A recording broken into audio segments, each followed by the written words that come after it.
নমো ভগবতে বাসুদেবায়। আজকের বিষয়টি খুবই গুরুত্বপূর্ণ হতে চলেছে।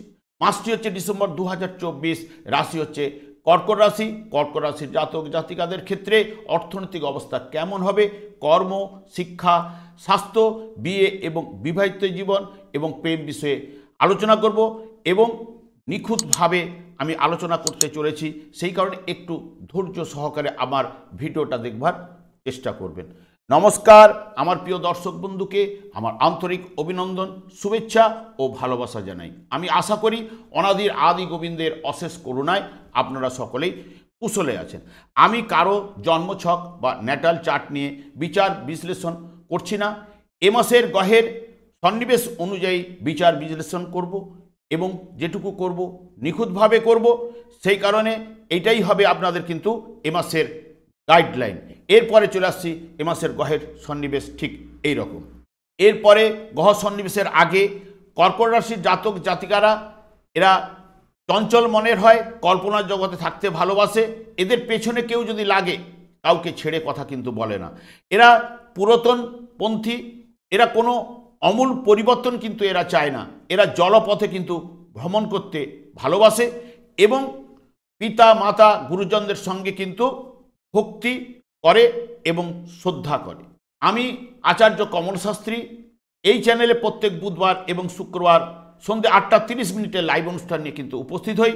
ঠিক ওই সময় আপনারা ফোন করলে আপনাদের নিজেদের ভাগ্য বিষয়ে জানতে পারবেন। তাছাড়া বিভিন্ন ধরনের ভিডিও আপলোড করে থাকি, সেগুলি পাওয়ার জন্য আপনারা যদি সাবস্ক্রাইব করে এবং বেল আইকনে ক্লিক করে রাখেন, যখনই আমি লাইভ অনুষ্ঠান নিয়ে আপনাদের কাছে উপস্থিত হব আপনাদের কাছে কিন্তু নোটিফিকেশন পৌঁছে যাবে। এরপরে আমি চলে আসছি একদম এই মাসের গ্রহের সন্নিবেশ ঠিক এই রকম। মেষ রাশিতে দেখুন কোনো গ্রহ কিন্তু অবস্থান করছে না। বৃহস্পতি বিশ্ব রাশিতে রোহিণী নক্ষত্রে অবস্থান করছে বক্রতা অবস্থায়। 10 তারিখ অক্টোবরের 10 তারিখ থেকে বক্রতা আরম্ভ করেছে, 5-2 পর্যন্ত বক্রতার মধ্যে থাকবে। তারপরে চলে আসছি মঙ্গল কর্কট রাশিতে কিন্তু পুষ্যা নক্ষত্রে অবস্থান করছে। 7 তারিখে কিন্তু মঙ্গল বক্রতা আরম্ভ করতে চলেছে এবং কেতু রয়েছে হস্তা নক্ষত্রে কন্যা রাশিতে এবং 3 তারিখে কেতু কিন্তু নক্ষত্র পরিবর্তন করে উত্তর ফাল্গুনী নক্ষত্রে গমন করবে। রবি এবং বুধ অবস্থান করছে কর্কট রাশিতে। রবি 16 তারিখে গমন করবে ধনু রাশিতে। রবি বর্তমানে জ্যেষ্ঠা নক্ষত্রে রয়েছে। বুধ বক্রতা আরম্ভ করেছে 27শে নভেম্বর থেকে 16ই ডিসেম্বর পর্যন্ত বক্রতার মধ্যে চলবে এবং বুধ বর্তমানে জ্যেষ্ঠা নক্ষত্রেই রয়েছে। শুক্র অবস্থান করছে ধনু রাশিতে। শুক্র 3 তারিখে গমন করবে মকর রাশিতে এবং শনি অবস্থান করছে কুম্ভ রাশিতে নিজের গৃহে এবং শতভিষা নক্ষত্রে। রাহু অবস্থান করছে মীন রাশিতে উত্তর ভাদ্রপদ নক্ষত্রে। এই হলো এ মাসের গ্রহের সন্নিবেশ ঠিক এই রকম। আমি প্রথমে কিন্তু যেহেতু কর্কট রাশি নিয়ে আলোচনা করব, কর্কট রাশি হচ্ছে রাশিচক্রের 4র্থতম রাশি এবং এটি এই গৃহে কিন্তু কর্কট রাশিতে মঙ্গল কিন্তু নিচস্থ হয়, বৃহস্পতি কিন্তু তুঙ্গস্থ হয়। কর্কট রাশির প্রথম দেখে নেব যে এই রাশির ক্ষেত্রে এ মাসে কতটা রাশিভাব দুর্বল রয়েছে না সবল রয়েছে। কারণ দুর্বল থাকলে এ মাসে তাহলে আমরা দুর্বল ফল পেতে কিন্তু বাধ্য, যদি সবল থাকে তাহলে সবল ফল পেতে কিন্তু বাধ্য।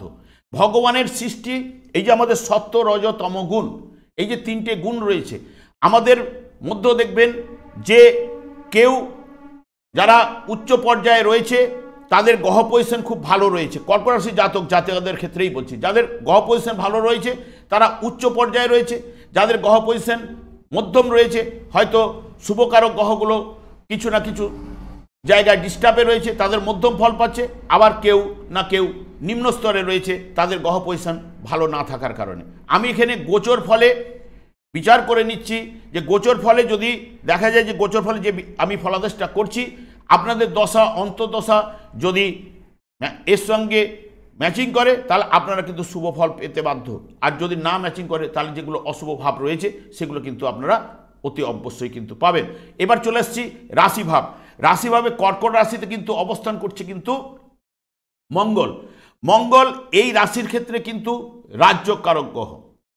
কারণ মঙ্গল দশমপতি এবং পঞ্চমপতি হওয়ার জন্য এই রাশির ক্ষেত্রে একাই কিন্তু নিজের রাজ্যকারক গ্রহ, 1 নম্বর। 2 নম্বর, রাহু কিন্তু মীন রাশিতে অবস্থান করছে, রাহুর দৃষ্টি কিন্তু কর্কট রাশির উপর পড়েছে। এই রাহুর দৃষ্টিটা কর্কট রাশির উপরে, মঙ্গলের উপরে পড়া বা কর্কট রাশির উপরে পড়ার জন্য অনেকের ক্ষেত্রে দেখবেন কর্কট রাশির জাতক জাতিকাদের ক্ষেত্রে নানা রকম ডিস্টার্ব চলছে এবং কর্কট রাশির ঢাইয়া চলছে। ঢাইয়া চলার জন্য যেহেতু কর্কট রাশি সাপেক্ষে অষ্টমে শনি থাকার জন্য ঢাইয়ার কারণেও কিন্তু আপনারা কিন্তু নানান দিক দিয়ে সমস্যা সৃষ্টি হচ্ছে। তবে 7 তারিখের পর থেকে দেখুন এই যে 3টে গ্রহ কর্কট রাশির সঙ্গে যুক্ত হয়ে গেছে, এখানে এই রাশির ক্ষেত্রে মঙ্গল একাই মাত্র পজিটিভ, কিন্তু এদের ক্ষেত্রে কিন্তু শনি এবং রাহু দুজনই কিন্তু ডিস্টার্ব দিচ্ছে কর্কট রাশির ক্ষেত্রে। কিন্তু বর্তমানে যখন এই 7 তারিখে যখন বক্রতা আরম্ভ করবে তখন দেখবেন যে ঢাইয়ার ফলটা কিন্তু আপনারা পাবেন না, কারণ মঙ্গলের দৃষ্টি এমনিতেই পড়ে রয়েছে শনি এবং সপ্তম ভাবের উপরে রাশি সাপেক্ষে।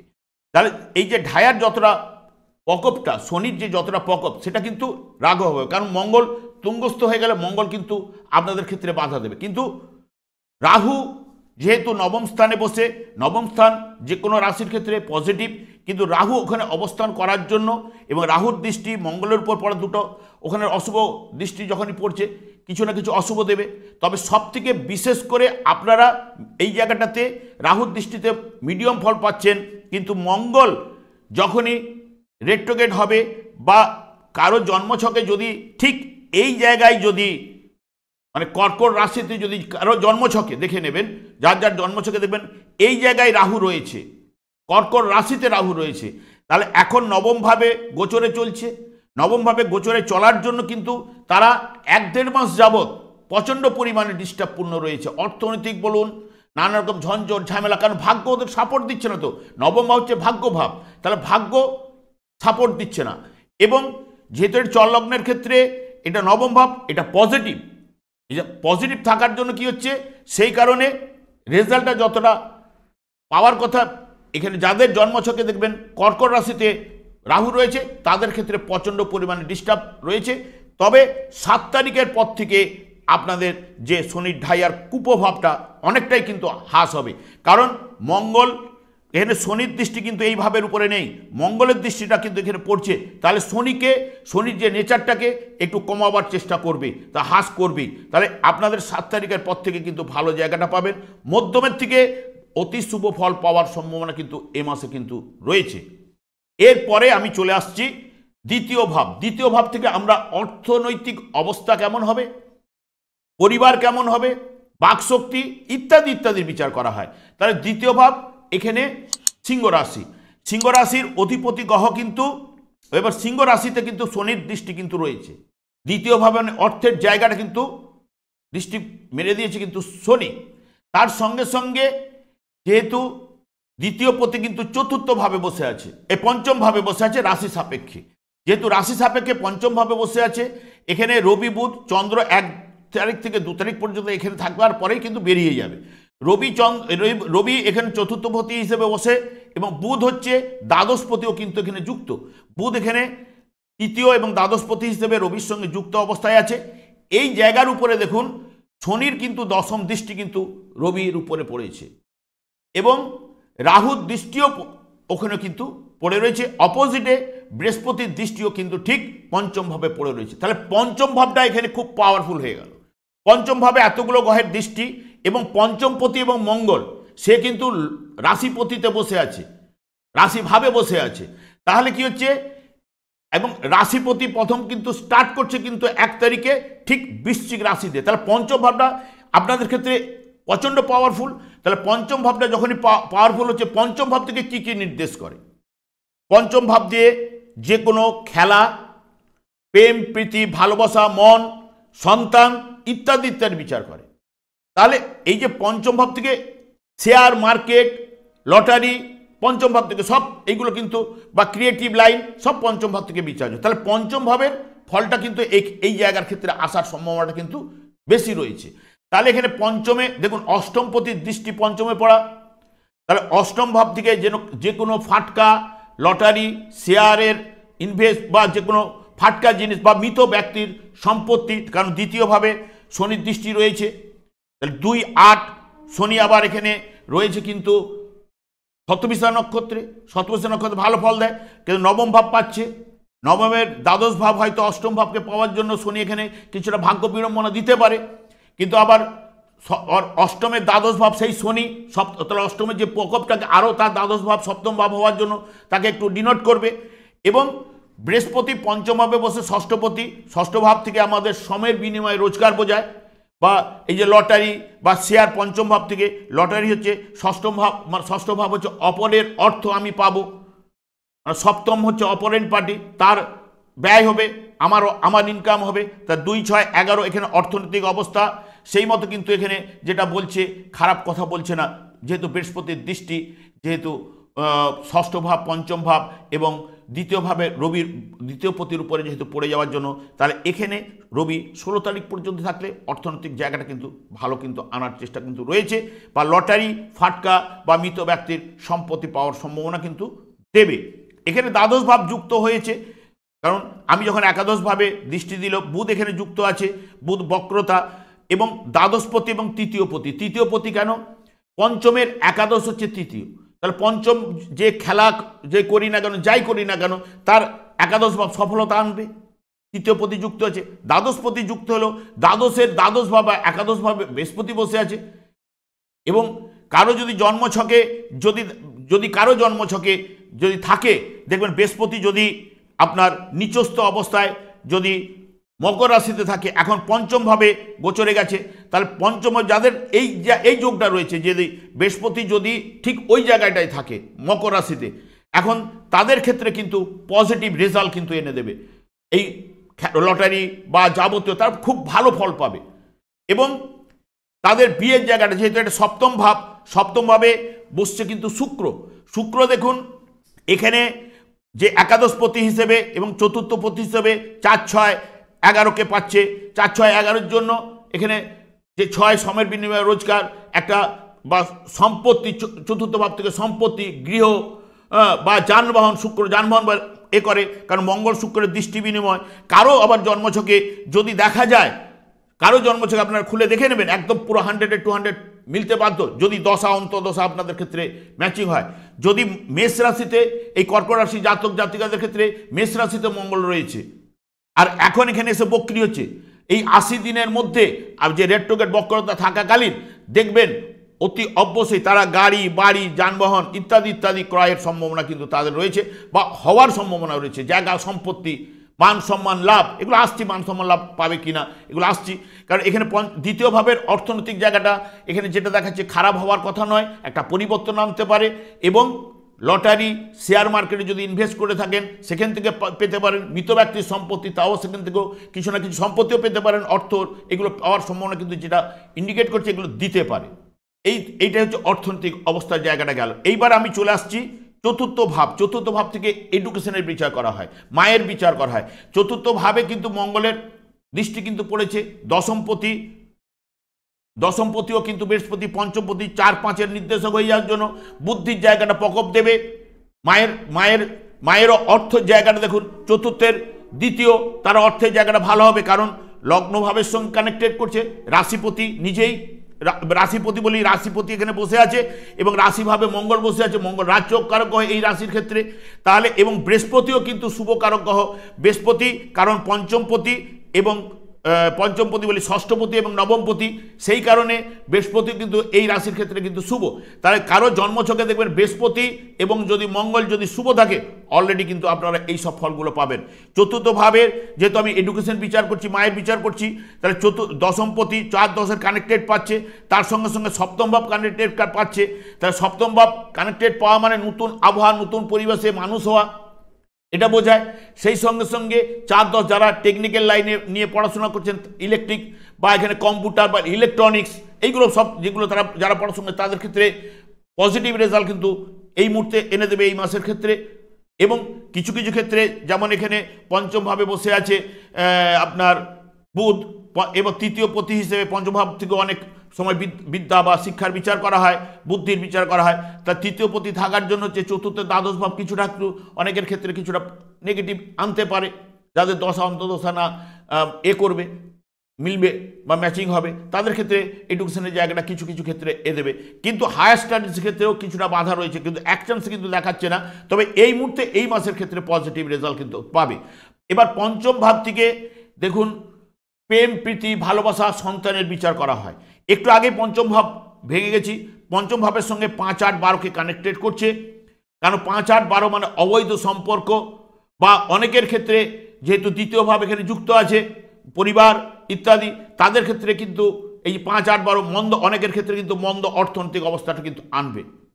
সবাই তো একই রকম পেতে পারে না, বহু জাতক জাতিকারা জন্মগ্রহণ করেছে, তাদের জন্মছক, কারণ এটা কলিযুগে দেখবেন যদি আপনার পূর্বজন্ম, তার পূর্বজন্ম কর্মফল যদি ভালো থাকে তাহলেই পাবেন, নাহলে এখানে শনি কর্মফলদাতা, তার ক্ষেত্রে কিন্তু এই দেখুন শনি এমনভাবে বসে আছে, এতদিন ধরে আপনারাকে নানা রকম সমস্যা সৃষ্টি করেছে। এরপরে কিন্তু শনির ঢায়া নিয়ে আমি বলবো যে আপনারা যদি করতে পারেন আরও ভালো রেজাল্ট পাবেন। শনির ঢায়ার ফল কিন্তু এখন থেকে আর অতটা পাওয়ারফুল হবে না, কারণ এখানে বক্রতা থেকে আবার সব থেকে মঙ্গল যখন এখন পুষ্যা নক্ষত্রে রয়েছে, পুষ্যা নক্ষত্রে থাকার জন্য ঠিক সপ্তম অষ্টম ভাবকেই পাচ্ছে, কিন্তু অষ্টমে দ্বাদশ ভাব সপ্তম ভাবকে পাওয়ার জন্য অষ্টম ভাবের যে পাওয়ারফুলটা কেটে দেবে। তবে কিছু কিছু ক্ষেত্রে যে 5, 8, 12 বা এখানে 3, 8, 12কে কানেক্টেড করছে, এটা রাস্তাঘাট সতর্কতা অবলম্বন, এবং যারা প্রেম করছেন অনেকের প্রেম কেটে যাবে, আবার অবৈধ প্রেমে তারা জড়িয়ে পড়তে পারে, এই দিকে সতর্কতা অবলম্বন। বা দেখবেন আপনার সন্তানরা অনেকের ক্ষেত্রে যারা এদের সন্তান সন্ততি যারা রয়েছে তাদের ক্ষেত্রে দেখবেন একটু এলোমেলো হয়ে যাচ্ছে, এইগুলো কিন্তু দেবে। কারণ পঞ্চমভাবে অনেকগুলো গ্রহের দৃষ্টি রয়েছে, কারণ একজন ধরুন 60 কেজি জিনিস মাথায় বয়ে নিয়ে যেতে পারে, যখন 80 কেজি তার মাথায় দেওয়া হবে, তার মাথা টলমল করবে। তারা এই পঞ্চম ভাবের উপর এতগুলো গ্রহের দৃষ্টি একটা কে ফল দেবে সেটা নিয়ে একটা চিন্তা চলে আসবে। এখানে মঙ্গল পঞ্চমপতি হিসেবে ফল দেবে, পঞ্চমভাবে রাহু দৃষ্টি রয়েছে, সে ফল দেবে না বৃহস্পতি ফল দেবে না শনি ফল দেবে, এইগুলো একটা ব্যাপার হবে, একটু এলোমেলো করবেই, পরিষ্কার কথা। যখন এলোমেলো করবে তবে এই ক্ষেত্রে বৃহস্পতি এবং যেহেতু মঙ্গল শুভ বা রাজ্যকারক মঙ্গল, এরা কিন্তু ফলদান করার ক্ষমতাটা কিন্তু পাওয়ারফুল রয়েছে, এদের ক্ষেত্রে থেকে এদের পাওয়ারফুলটা রয়েছে। তবে এই জায়গা পঞ্চম ভাব থেকে পাবেন। এবার চলে আসছি ষষ্ঠ ভাব। ষষ্ঠ ভাব থেকে বিচার্য কিন্তু আমাদের সময়ের বিনিময়ে রোজগার, শত্রুতা এবং রোগ, মানে স্বাস্থ্য বিষয়ে। ষষ্ঠভাবে প্রথমে 1-2 তারিখ পর্যন্ত শুক্র থাকবে, শুক্রকে নিয়ে ভাঙছে না। ষষ্ঠপতি কিন্তু বৃহস্পতি, তাহলে ষষ্ঠপতি বৃহস্পতি সে একাদশেই বসে রয়েছে। একাদশ ভাব হচ্ছে যাবতীয় সফলতা, তাহলে যখন একাদশে বসে রয়েছে সে তাহলে ভারী ধরনের কোনো রোগ দিতে পারে না। এবং ষষ্ঠপতি এখানে যেহেতু রোহিণী নক্ষত্রে রয়েছে, রোহিণী নক্ষত্রে বৃহস্পতি কিন্তু ততটা শুভ ফল দিতে পারে না, ঠিক আছে। রোহিণী নক্ষত্র থাকলে সেই রোহিণী নক্ষত্র তবু রাশিপতি, তাহলে 1-11কে পাচ্ছে, তাহলে 1-11 তাকে শারীরিক দিক দিয়ে সুস্থতা আনবে। মাঝে মাঝে কি হবে, যেহেতু ষষ্ঠ ভাব কানেক্টেড করেছে সেই কারণে কি হবে, কোথাও গেল বা কিছু একটা করলো বা হেঁটে এলো, দেখবেন একটু দুর্বলতা, মানে এই জায়গাটা প্রকাশ পেতে পারে। তো বড় ধরনের কোনো রোগ এ মাসে আপনাদের ক্ষেত্রে কিন্তু নেই। এরপরে চলে আসছি সপ্তম ভাব। সপ্তম ভাব থেকে বিয়ের জায়গা, এখন কিন্তু আপনাদের বিয়ের জায়গা কিন্তু খুবই পাওয়ারফুল, কারণ শুক্র এখানে 3 তারিখে প্রবেশ করবে। শুক্র প্রবেশ করা মাত্রই, শুক্র এমনিতে বিবাহের কারক গ্রহ মেয়েদের ক্ষেত্রে, এবং মেয়েদের ক্ষেত্রে মঙ্গল শুক্র দুটো, এবং ছেলেদের ক্ষেত্রে মঙ্গল। তাহলে মঙ্গল এমনিতেই রাশিতে বসে আছে, সপ্তম ভাবকে দৃষ্টি দিচ্ছে, এবং সপ্তম ভাবে শুক্র বসে আছে, রাশিভাবকে দৃষ্টি দিচ্ছে। এই সময়টা বিয়ের জায়গাটা কিন্তু আপনাদের প্রবল রয়েছে। এবং এরপরে অষ্টম ভাব তো আমি বিচার করেছি, অষ্টম ভাবে তবে আপনারা যেহেতু শনি মঙ্গলের যে দৃষ্টি বিনিময়, মঙ্গলের দৃষ্টিটা শনির উপর পড়েছে, ছোটোখাটো চোট আঘাত লাগার কিন্তু সম্ভাবনা আছে, এইগুলা একটুখানি সাবধানতা অবলম্বন করবেন। এবার চলে আসছি ভাগ্য ভাব। ভাগ্যপতি নিজেই কিন্তু বৃহস্পতি, সে কিন্তু একাদশ স্থানে বসে থাকা এবং রোহিণী নক্ষত্রে বসে থাকা, 1-9-11কে টোটাল কানেক্টেড, তার সঙ্গে সঙ্গে পঞ্চভাব কানেক্টেড, ষষ্ঠ ভাব কানেক্টেড, এবং এখানে তৃতীয় ভাব কানেক্টেড হচ্ছে। তবে এখানে ভাগ্য মোটামুটি আপনাদের সহায় হবে, কিন্তু রাহু কিছুটা ভাগ্যটাকে ডিস্টার্ব দেওয়ার চেষ্টা করবে, কারণ রাহু একটা অশুভ কারক গ্রহ, এখানে বসে যাও বৃহস্পতিকে রিপ্রেজেন্ট যতই করুক না কেন, রাহু এখানে উত্তর ভাদ্রপদ নক্ষত্রে বসে, যে উত্তর ভাদ্রপদ নক্ষত্রের অধিপতি গ্রহ শনি, সে কিন্তু অষ্টমে বসে রয়েছে। শনির ঠিক নবমের দ্বাদশভাবে বসে রয়েছে, কিছুটা ভাগ্য বিড়ম্বনা বা ভাগ্য সাপোর্ট নাও দিতে পারে। এরপরে একদম চলে আসছি, তবে বৃহস্পতি আপনাদের যেহেতু শুভকারক গ্রহ, পজিটিভ মধ্যমের থেকে ভালো ফল ভাগ্য সাপোর্টিং পাবেনি। এরপরে কিন্তু চলে আসছি কর্মভাব। কর্মভাবে যেহেতু কর্মপতি নিজে রাশিভাবে বসে রয়েছে এবং চতুর্থ ভাবে দৃষ্টি রয়েছে, পঞ্চম ভাবে অধিপতি গ্রহ এবং সপ্তম এবং অষ্টম ভাবের, অষ্টম ভাব বাধা যতই আনুক না কেন অষ্টমে দ্বাদশ সপ্তম ভাব রয়েছে, তাহলে এখানে যেটা ব্যবসা বাণিজ্য ইত্যাদি ক্ষেত্রে কিন্তু পজিটিভ রেজাল্ট দেবে। এবং এখানে মঙ্গল শনির নক্ষত্রে বসে রয়েছে, সেটাও কিন্তু পজিটিভ। সবথেকে বিশেষ করে যখন মঙ্গলটা বৃহস্পতির নক্ষত্রে ঠিক জানুয়ারি মাস করে 14-15 তারিখ এরকম টাইম করে যাবে যখন, তখন কিন্তু আরও কিন্তু শুভ ফল পাবেন। এবং যাদের জন্মছকে একটুখানি জন্মছকটা খুলে দেখে নেবেন, মঙ্গল যদি ঠিক মেষ রাশিতে থাকে এবং এখন যখনই বক্রতা আরম্ভ করবে, খুব ভালো ফল কিন্তু তাদের ক্ষেত্রে আনবেই এবং পজিটিভ রেজাল্ট আপনারা কিন্তু পাবেনই। এ একদম মিলিয়ে দেখবেন। তবে হ্যাঁ, একটা কথা আমি বারবার বলি, এই যে এখানে লটারি পাওয়ার কথা বললাম বা এইসব কথা বললাম, কিন্তু আপনার প্রাপ্তি যোগ আছে কি না এটা কিন্তু আপনাকে আগে নিজের ছকটাকে দেখিয়ে নিতে হবে। আর প্রাপ্তি যোগ আপনার ছকে যদি থাকে এখানে গোচর ফলে তবে সাপোর্ট করে, তাহলে দেবার চেষ্টা করবে। যদি আপনার প্রাপ্তি যোগ নেই, এখানে গোচর ফলে লটারি যোগ বলছে, তাহলে আপনি কিন্তু পেতে পারেন না প্রাপ্তি যোগ না থাকার জন্য। যেমন এখন যদি আপনার জন্মছকে বিয়ের জায়গাটা রয়েছে, এখন কিন্তু অতি অবশ্যই দেখবেন বিয়ের হবেই 100-202%, কারণ বিবাহের কারক গ্রহ সপ্তমভাবে বসে রয়েছে। মঙ্গল ছেলেদের ক্ষেত্রে মঙ্গল এবং মেয়েদের ক্ষেত্রে শুক্র মঙ্গল দুটোই কিন্তু একদম দৃষ্টি বিনিময়ের মধ্যে জড়িয়ে পড়েছে রাশিভাব এবং সপ্তম ভাবে। তাহলে অলরেডি বিয়ে দিতে কিন্তু এই সময়টা কিন্তু বাধ্য। এবং কর্মের জায়গাটা এখানে খুব ভালো রকম হাইলাইট হবে। অনেকে চাকরি পাওয়ার যোগ বৃহস্পতি যখন আসবে, বৃহস্পতি যতদিন দেখবেন মঙ্গলটা শনির নক্ষত্র থাকে, বৃহস্পতি যখন আসবে ষষ্ঠপতি হিসেবে অনেকে চাকরি লাভ জায়গাটা এনে দেবে। তবে রাহু কিছুটা ডিস্টার্ব দিল, তবু অতটা কভারেজ দিতে পারেন। মঙ্গল এখানে পাওয়ারফুল, কারণ এই জায়গাটায় ওই সময়ের ক্ষেত্রে পাওয়ারফুল হয়ে যাবে। পাওয়ারফুল হয়ে গেলে আপনারা ভালো রেজাল্ট কিন্তু অতি অবশ্যই পাবেন। একাদশভাবে বসে আছে বৃহস্পতি এই রাশির ক্ষেত্রে। এখন বক্রতা আরম্ভ করেছে বলে কিছুটা হয়তো আপনারা প্রবলেম পাচ্ছেন বা সমস্যা পাচ্ছেন। দেখবেন যদি যারও মীন রাশিতে যদি বৃহস্পতি থাকে, মীন রাশিতে জন্মছকে যদি মীন রাশিতে বৃহস্পতি থাকে, এখন গোচরে এই জায়গায় গেছে, তাদের ক্ষেত্রে কিন্তু অশুভ ফল পাবে। কিন্তু যদি কারো জন্মছকে কর্কট রাশির ক্ষেত্রে, কর্কট রাশিতে মকর রাশিতে যদি বৃহস্পতি থাকে, এখন বক্রতা আরম্ভ করেছে, এখন কিন্তু পাওয়ারফুল ফল পাবে শুধু মকর রাশির ক্ষেত্রে। এবং নাহলে অন্যান্য মানে এই রাশির ক্ষেত্রে যারা মকরে জন্ম, মানে মকরে বৃহস্পতি রয়েছে নিচস্থ অবস্থায়, এখন ওখানে গেছে, যে না রেড টু গেট হয়ে গেছে, ওখানে ভালো পাওয়ারফুল হিসেবে ফলটা পাবে। এটা হচ্ছে যাদের জন্মছকে কর্কট রাশির জাতক জাতিকাদের মধ্যে রয়েছে, এই ফলগুলো পাবেন। এবং একাদশ ভাব থেকে যেহেতু একাদশ ভাবে বৃহস্পতি রয়েছে, বৃহস্পতি 5 তারিখে বক্রতা ত্যাগ করলে আপনারা কিন্তু আরও পজিটিভ রেজাল্ট কিন্তু অতি অবশ্যই পাবেন। আমি আর দীর্ঘায়িত করছি না। আমি আচার্য কমল শাস্ত্রী প্রত্যেক বুধবার এবং শুক্রবার সন্ধ্যে 8:30 লাইভ অনুষ্ঠান নিয়ে উপস্থিত হই। ঠিক ওই সময় আমাকে ফোন করলে আপনারা নিজেদের ভাগ্য বিষয়ে জানতে পারবেন। তাছাড়া বিভিন্ন ধরনের ভিডিও আপলোড করছি, সেগুলি পাওয়ার জন্য আপনারা অতি অবশ্যই সাবস্ক্রাইব বা বেল আইকনে ক্লিক করে রাখলে আমি যখনই লাইভ অনুষ্ঠান বা যে কোনো ভিডিও আপলোড করলে আপনাদের কাছে নোটিফিকেশন পৌঁছে যাবে। ওনাদের আদি গোবিন্দের কাছে আমি প্রার্থনা করি আপনাদের এ মাসটা ভালো কাটুক, আপনারা অর্থনৈতিক কাঠামো আপনাদের ভালো হোক, আপনারা আনন্দে থাকুন, সুস্বাস্থ্যে থাকুন। এই বলে আমি আজকে আপনাদের কাছ থেকে বিদায় নিচ্ছি এবং পরের ভিডিওতে আপনাদের সঙ্গে দেখা হচ্ছে। নমস্কার।